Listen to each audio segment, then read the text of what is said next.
Per usual, everything on this channel is for educational purposes only and is not intended as financial advice.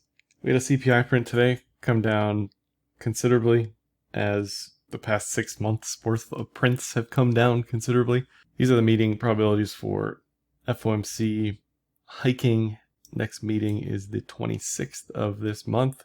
Despite CPI coming in at 3%, there is still a significant probability of a hike, 25 basis point hike, coming on the 26th. There was some Fed speak, I think, a few weeks back of the likelihood of 2 more hikes. We'll see if they actually get those in. We'll see if they get this one in. I don't know. I'm a bit of questioning it just because where CPI is, where core came down to, but again, they can use whatever justification they want. If they want to look at jobs data and say the jobs market's amazing, ignore the revisions, right?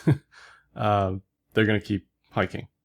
Now, if you go to any restaurant, if you go flying anywhere, airports are packed to the gills, all-time high in attendance as far as transportation. It's insane out there. It's nuts as far as activity, people spending money still. Meanwhile, houses the most unaffordable they've ever been, cars the most unaffordable they've ever been, credit card APY is the highest they've ever been at 22% on average. So a lot of interesting data for sure. Meanwhile, Trueflation continues to be correct, continues to stunt on the haters, and also continues to decline. So I certainly don't expect the next CPI print to be much lower than 2.5. This is giving you real-time data, so it's, a month in advance, basically. And it's held really well with what's going on in CPI land. Now, in the UK, I don't know if it's held quite as well in the UK. I didn't actually double check that. The government reported rate currently much lower than the Trueflation rate. In any event, UK is definitely in trouble. Eurozone is in trouble. Germany's in trouble. Recession talk. Inflation's out of control still. It's definitely much more of a mess over there. I think the bigger issue isn't whether or not we're raising 1 or 2 more times. The bigger issue is whether or not CPI has flattened out and is going to start increasing again. This is now casting from the Fed, which is somewhat of a real-time estimate, I guess. And they're basically projecting an increase in CPI. So it surprised me today that the market was surprised that CPI came down significantly. There's this thing called the efficient market hypothesis where everybody's supposed to know everything all the time. It doesn't quite seem like that, even though these CPI projections, inflation projections, I thought were pretty well known. There's still people out there thinking the year-over-year CPI numbers are going to keep rising significantly. That's just not what we're seeing in the data. Sorry. There's talk of, base effect being done, the energy component starting to rise again. Oil had an interesting day today. I'll look at that in a second. But expect the market to freak out significantly if the next CPI print is higher at all, right? 2% is the target. If it's rising, then the Fed's going to have to get more hawkish. There's going to be this assumption that the Fed's going to have to get more hawkish. Maybe we start talking about hard landing again. I feel like sentiment is extremely bullish on equities right now. We certainly rugged the bears at the bottom, and we could rug the bulls at the top. Now, the DXY has dramatically fallen over the past couple days. Whether or not this is some FX shenanigans or not, it doesn't really matter to me because anything less than 100 is a win. Now, crypto has not responded to this. Equities certainly have. Risk on certainly has. This is more of really a comment on the relative strength, again, of the DXY to Euro, CNY, CAD, right? All that other stuff. Historically, a decline in this has been really good for Bitcoin. So that's continues to be on the table. A rise was certainly very bad. And this sort of distills down Fed expectations, where the Fed has been, where they're going. That's why I like this chart a lot relative to what's going on in crypto land. And if we just measure out this descending triangle, which I think that's what this is, I think, it started to look like it might have been some sort of triple bottom, right, like inverted head and shoulders, but that possibility has sailed far, far away now with a lower low here. And for me, the expectation is potentially move to, as low as 95. we'll see how soon that comes. I don't think it comes super soon, but definitely bearish on the DXY here. S&P. Now, again, I've been showing the same chart for, I don't know, probably since November. Definitely since November because we had the triple bottom, but potentially even before then. And everybody was super bearish over here. They were super bearish in October, right? Recession, recession, recession. Now everyone's saying soft landing, soft landing, soft landing, no recession. The China reopening trade is over. US supremacy is back, blah, blah, blah, right? And I'm saying, I don't know, there's a bull bear div here, sorry, and we're reaching our inverted head and shoulders target. We're starting to get towards the yearly pivot. So I'm definitely cautious on where the S&P could go here, and just the risk reward isn't there from my vantage point. You know, the risk reward was amazing down here. It was amazing when we broke this diagonal. Now we are just, you know, free floating up here with the possibility of a bigger decline. Oil on trend looks less neutral, more bullish. It's above the daily cloud, below the 200-day. I can't imagine actually trading this for a living. I mean, look at this thing. It's all over the place. But there is some concern here if oil rises and gooses the inflation component again, right? If energy gets more expensive, then there goes all of our gains in deflation over the past year. So something to keep an eye on if you're a inflation watcher. Gold, I really don't care about until it's above 2K. It's, you know, done okay today. There's some commentary about people buying gold because of recession expectations. Whatever, I don't care. Call this a falling wedge. This is just, again, I can't imagine trading this. It's just super boring, super slow. Nothing happens. This is a multi-year chart and it's just sat in this range. So until it makes higher highs, kind of irrelevant in my eyes. Now onto the crypto side of things. So I was gone last week, little vacation. So that's why the videos are kind of different this week. I'll be back to my video a day thing next week, but dominance still looks super bullish for Bitcoin, bearish for alts. Still looks like we're headed towards mid to high 50s as a percentage. This still looks totally fine to me. Again, the question is, does your altcoin have a BlackRock ETF coming? If it doesn't, then it's probably not going to do super well against Bitcoin.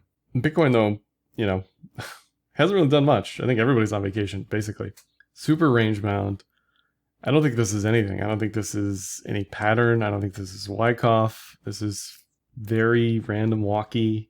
We're neutral in the middle, bullish on top, bearish on bottom. I know we're down now below 30.8 on some US government Bitcoin transfers to Coinbase. At least that's what seems to be what everyone's gotten their feathers in a fluff about. But we're still in the range. So this is really, you know, the chart as far as Bitcoin's concerned, because not much has happened here. We have gotten super tight on Bollinger Bands. Bollinger Bands are a way to measure volatility. They're based on the 20 period moving average. This is the daily. So it looks at the past 20 days and it measures 2 standard deviations above and below that 20-day moving average. And as those standard deviations tighten, you see the bands come in. So typically what we see is a squeeze and then an expansion. Squeeze, expansion, squeeze, expansion. The last squeeze we've had this tight, this caliber, this width was in January, where we had that Adam and Eve and started the whole run that we're in now. If it's green, it's above the 20, and that is projecting a bullish bias. The longer we can squeeze and hold above that midline, the higher the likelihood, higher the probability that we expand north, that we remain bullish. If it starts to get wishy-washy and it takes us another week and we go above and below that 20-day moving average, then the probability turns more into a coin flip. And, you know, if we start to drift below that 20-day moving average for multiple days, then it turns bearish. But right now, as we sit, even at 30.5, things look okay for bullish continuation. You only get these prints on a daily close. So as the day goes on, you know, this can go one way or the other. But what you really want to see is exactly what we saw here, where you're getting continued closes above that 20-day midline. Now, the difference between then and now is then we had a clear, you know, confluent chart pattern to back that up. We were coming off of FTX. It was the end of the year, tax loss harvesting, blah, blah, blah. Here, there's not so much, right? You could argue, you know, bull flag, high and tight, continuation as far as the falling wedge breakout. You could say, DXY is on our side here as far as a tailwind, but not much else going on chart-wise. If we zoom way out, back since 2015, we really only get these squeezes, these super squeezes, before a big move, and they're super rare. You could argue this stuff in here wasn't quite a big move, but this was the 250-day ascending triangle. This was post Bitfinex hack, post halving. This was post, again, summer doldrum type stuff, right? Q4 doldrums, Tether insolvency problems. This was around the halving post COVID, right? And then off we went. So we do typically see expansive moves after this kind of consolidation. Just again, zooming way out, looking at this, if we do get lows here, you're going to have people calling for some sort of weird diagonal head and shoulders type setup. At least that's my guess. But anyway, I still think this moves up. I'm still pretty bullish on it. Looking at this a few more different ways, as long as we're above 25K, I think it's fine. It's still technically in this pitchfork that I just leave on here because I think it looks cool, but it's in the range anyway. And if you measure that falling wedge breakout target, it's 35 to 37. So I still think things are mostly okay. I just wish we had some sort of pattern or something to hint at the bias in this range. Now if we pop on the cloud, daily cloud, 2061, 2030, it is above the cloud. We do have a bullish TK cross, although much like the earlier moves this year, we've moved up and flattened out, moved up and flattened out, moved up, flattened out. Now I would certainly argue that any higher high, a new yearly high, a new whatever multi-month high, would definitely be very bullish. We just have to get there first. We have to get above 31. We have to close on the daily above 31. This is definitely still bullish on trend. The problem here, like before, is we're setting up for this TKC clamp. You can see it showing up here. And a rare Chiku span, lagging span sighting on the chart. I added this whenever I'm trying to see if something is 50-50. When the lagging span gets into price like that, that's usually a sign of some sort of exhaustion going on, right? You don't need the lagging span to see that, but much like the other times, it's an early indicator that things are getting less bullish. So what you don't want to see typically is the lagging span going into price. Now we saw that similarly here, where the lagging span was starting to get into price, and then we got that breakdown. So, isn't actionable in and of itself? Not really, but it's an early indication that it's time to crap or get off the pot. Okay, it's time to get going here. B-Band's obviously telling you that already. Weekly cloud, this is where things get super interesting, because if we close above 31, then we kick off this possibility of this 31 to 42 move on the edge-to-edge side of things. Much like the pre-halving year move in 2019, where we went for that cloud edge, after a massive drawdown in 2018. So far this is acting very 2019-like. It is just taking a very long time to potentially move to 42. Now at 42, I don't get bullish. That's probably when most people start to get bullish. And they're like, okay, much like the S&P, right? Sentiment flips. And much like 2019, that's when we start to range, we start to see downward volatility.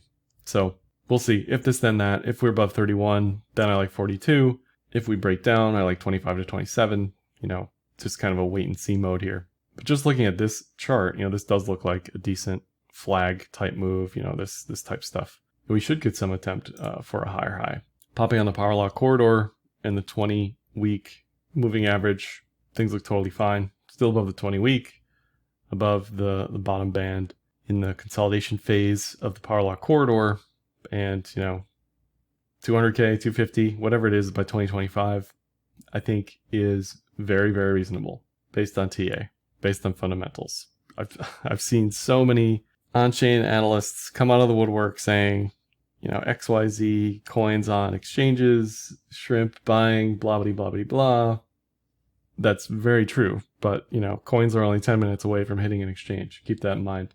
So is it a good sign that more people are squirreling away Bitcoin? Yes. Is it a good sign that lots of small buyers, small purchases are adding up and squirreling it away? Yes. But everybody has a price. They always have a price. They certainly had a price at 1,000, at 16 to 20K, 50 to 60K, right? But it is a good sign early on in a rally when we are basing like this that we do have some sort of accumulation on chain. Now to some alts and some crypto equities. ETH has done a whole bunch of nothing, more so than even Bitcoin. I'm still long ETH from 1906. I think it's a fine trade. I think eventually it moves up. I think ETH BTC is going to have a lot of trouble. But for me, this still looks fine. This still looks okay. Until we make a lower low, what is this, 1550? Yeah, 1550, and we're in trouble. But as we sit here now, I'm calling it, folks, as an ascending triangle, bullish bias. Eventually, I like higher highs here. Okay, it may take another 2 months. I don't know, but I like higher highs on ETH eventually. Now the problem is ETH BTC looks quite bearish still. So you may be asking, why is he long ETH if he thinks ETH BTC is so bearish? Well, that's a sizing question more than anything, right? Allocation-wise, my ETH position is, 10% of what my Bitcoin position is. Okay, I still like to start accumulating something when things start to look okay and they're ready to run if it's a breakout trade like that ETH chart. ETH could break 2,000 a week from now, 2 months from now, right? I don't know. It hasn't done much of anything, but it wouldn't surprise me if ETH starts to move up. It also wouldn't surprise me if ETH BTC continues to get crushed, right? It's in the cloud on the weekly. It's certainly more bearish than bullish. Maybe this is a falling wedge. It's in a bearish channel. Maybe it retests this pivot. The ultimate bear target is all the way down at this S2 pivot. And I know that's hard to read because TradingView keeps resetting the pivot settings for some reason. I can't make this font any bigger. But anyway, 03 would be the ultimate bear target on ETH. 03 is like Gary Gensler says it's a security and it gets delisted, right? It's just not going to happen. I don't think there's probably a non-zero chance that happens, but that's probably where ETH would go in that scenario. Okay. I talked about Curve last week or 2 weeks ago. I can't remember. Still looks okay. This is the 3-day cloud. It's a 3-day chart pattern, right? That's taken a year plus to form. So it's not going to happen overnight. Comp is just starting to move up out of this 3-day cloud. Not going to happen overnight. There's some real world asset tailwind type stuff going on. Chart wise though, Curve looks good, as does Comp. Coin, much like Curve and Comp, again, inverted head and shoulders over a year. I posted this on TradingView a week or so ago. It still looks great. It's above the 2-day cloud, right? As opposed to people who zoom in, I like to zoom out on everything, okay? Just take in as much data as you can that makes sense. What do you see? This looks great to me.